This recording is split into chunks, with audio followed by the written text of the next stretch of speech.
যারা দুনিয়ার জমিনে অবাধ্য হয়, যারা অবাধ্য করে তাদের ঠিকানা হলো চিরস্থায়ী জাহান্নাম।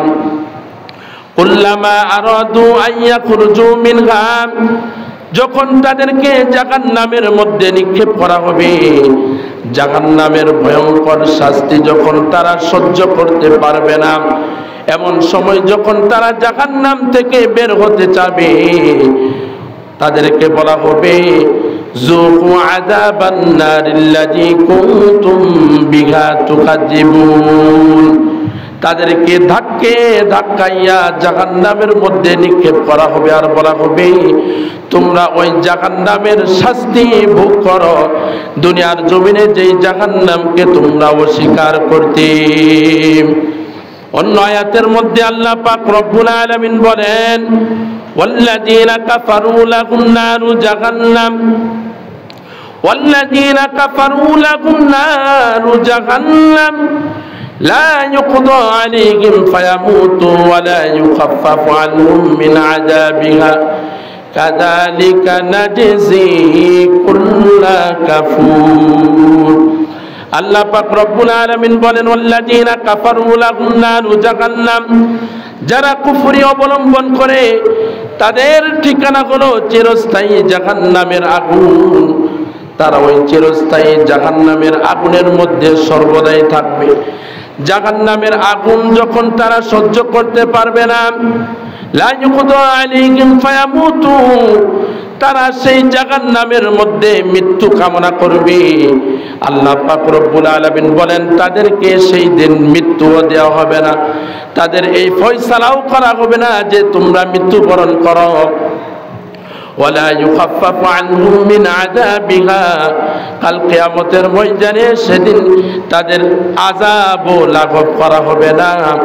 আল্লাহ পাক রব্বুল আলামিন বলেন কাযালিকা নাজজি কুল্লা কাফুর, এমনি ভাবে প্রত্যেক অস্বীকারকারীকে আমি আল্লাহ তাআলা এমন প্রতিদানই দিয়ে থাকি।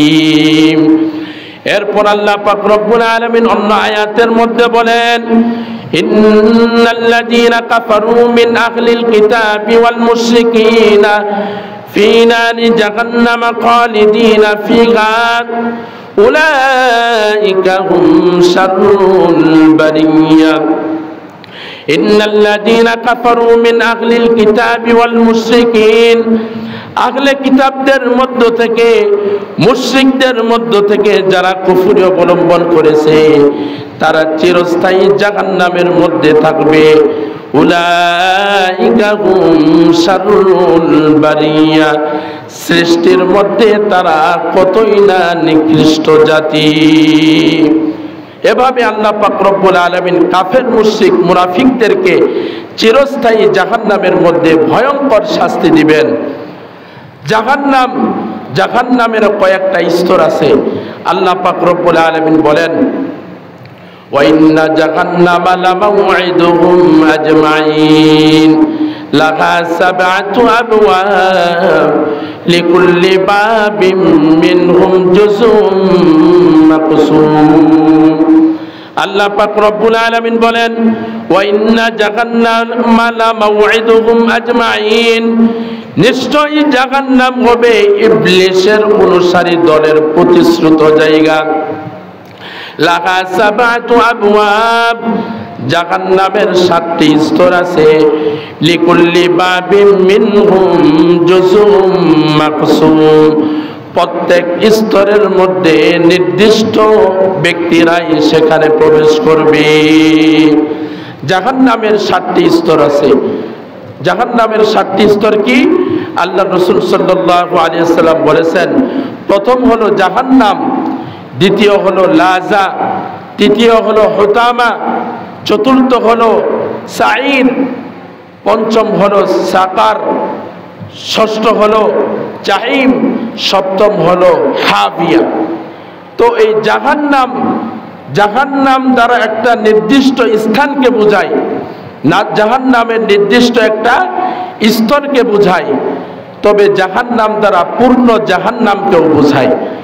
জাহান্নামের মধ্যে এই 7 স্তরের মধ্যে সবচেয়ে কম শাস্তি হবে যারা জাহান্নামের অধিকারী হবে, অর্থাৎ জাহান্নাম স্তরে যারা অধিবাসী হবে তাদের সবচেয়ে কম শাস্তি হবে। তো এই জাহান্নামের স্তরের অধিবাসী কারা হবে? যারা তাওহীদপন্থী, আল্লাহকে বিশ্বাস করে নিয়েছে, রসুলকে বিশ্বাস করে নিয়েছে, কিন্তু নামাজ পড়ে নাই, রোজা রাখে নাই, আল্লাহর হুকুম মোতাবেক নিজের জীবনকে পরিচালনা করে নাই, রাসূলুল্লাহ সাল্লাল্লাহু আলাইহি ওয়াসাল্লামের সুন্নাত মোতাবেক নিজের জীবনকে পরিচালনা করে নাই, তারা এই জাহান্নাম নামক স্তরের মধ্যে অবস্থান করবে।